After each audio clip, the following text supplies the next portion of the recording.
নমস্কার, আমি cooking blog page থেকে সকলকে আমন্ত্রণ জানাচ্ছি আজকের রেসিপিতে।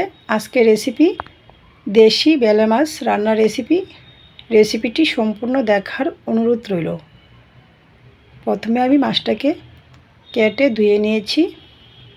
এ পর্যায়ে চলে আসছি চুলা অন করে একটি কড়াই বসিয়ে দিয়েছি।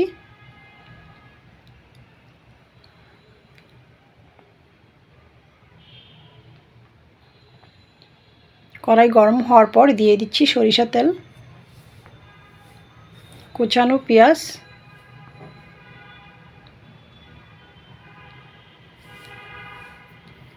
পেঁয়াজটা খানিকটা নরম হওয়ার পর দিয়ে দিয়েছি পরিমাণ মতো পেঁয়াজ রসুন বাটা।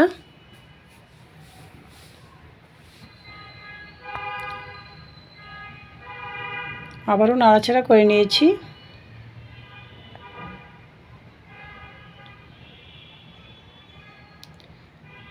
মশলায় দিয়ে দিয়েছি পরিমাণ মতো হলুদ গুঁড়া, স্বাদ মতো লঙ্কার গুঁড়া,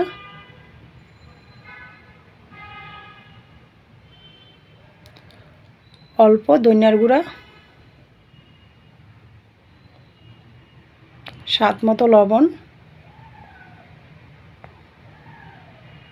স্বাদ মতো কাঁচা লঙ্কা।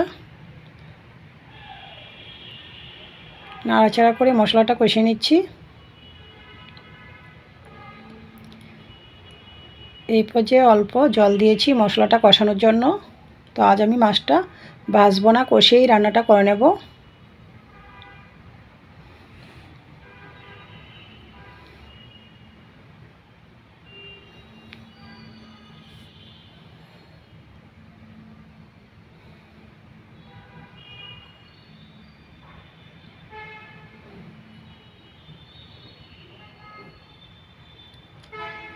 এ পর্যায়ে দিয়ে দিয়েছি মাছ, নাড়াচাড়া করে নিচ্ছি।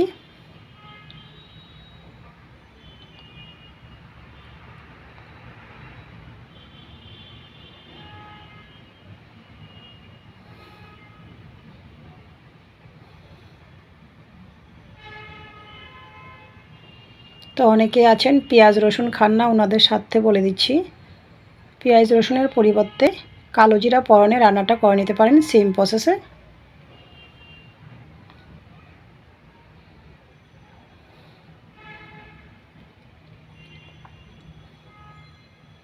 তো পরিমাণ মতো গ্রেভি দিয়ে মাছটা কষানোর পর ঢাকনাটা দিয়ে দিয়েছিলাম। ফিরে আসছি খানিকক্ষণ পর, উপর থেকে কুচানো ধনিয়া পাতা দিয়ে নামিয়ে নিয়েছি। তো রেডি হয়ে গেছে আমার পাল্লা মাছ রান্নার রেসিপিটি ভালো লাগলে আমার ফেসবুক পেজটা ফলো, ইউটিউব চ্যানেলটা সাবস্ক্রাইব করুন, সাথেই থাকুন। সকলকে ধন্যবাদ।